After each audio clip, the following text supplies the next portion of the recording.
Wilayah Sumatera Selatan kini bersiaga menghadapi ancaman kebakaran hutan dan lahan seiring lonjakan jumlah titik panas yang terdeteksi dalam beberapa hari terakhir.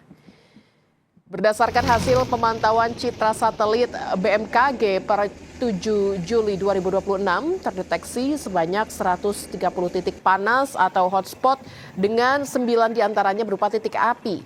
Ini meningkat cukup signifikan karena pada 6 Juli lalu hanya terdeteksi 54 hotspot. Memasuki musim kemarau, cuaca yang semakin kering dan minim curah hujan membuat risiko terjadinya karhutla kian meningkat. Kondisi ini juga dapat mempercepat penyebaran api sehingga upaya pencegahan perlu dilakukan sedini mungkin. Selain mewaspadai potensi karhutla, masyarakat juga diimbau menjaga kesehatan saat beraktivitas di luar ruangan di tengah cuaca panas ekstrim.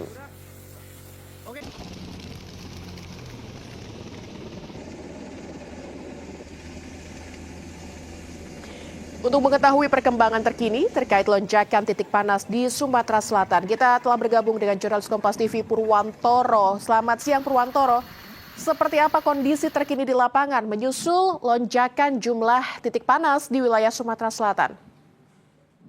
Ya, selamat siang Lintang. Jadi memang titik panas sendiri memang cukup signifikan naiknya, namun beberapa titik panas tersebut sejumlah wilayah itu terdeteksi adanya titik api seperti yang terjadi kemarin di Kabupaten Ogan Ilir di dua desa di Kecamatan Indralaya Utara terjadi kebakaran lahan yang mengakibatkan sekitar 10 hektar lahan terbakar.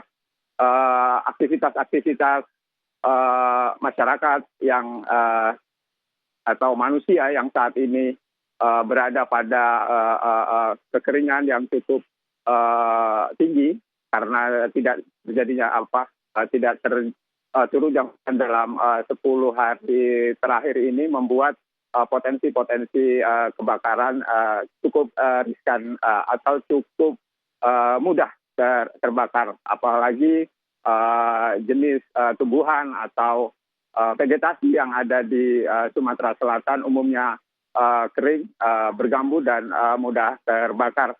Namun 10 hektar lahan ini sudah dapat dipadamkan oleh tim gabungan Manggala Agni BPBD TNI Polri melalui darat dan udara sekitar pukul 16 waktu Indonesia bagian Barat kemarin. Dan saat ini terjadi kebakaran juga di lahan gambut di Ogan Komering Ilir yang kejadiannya kemarin petang baru dapat dipadamkan oleh tim darat dari Manggala Agni Kementerian Kehutanan itu sekitar setengah hektar dari 2 hektar yang terbakar. Pagi ini mereka melanjutkan lagi bersama BPBD Kabupaten Ogan Komering Ilir untuk melakukan pemadaman. Potensi-potensi terjadinya kebakaran memang cukup tinggi. Ini sudah diperingatkan oleh BMKG dengan prediksi-prediksinya setiap hari di tengah minimnya curah hujan atau menuju ke puncak kemarau. Lintang. Purwantoro, daerah mana saja yang menjadi perhatian dan langkah antisipasi apa yang disiapkan oleh pemerintah daerah menyusul status siaga karhutla?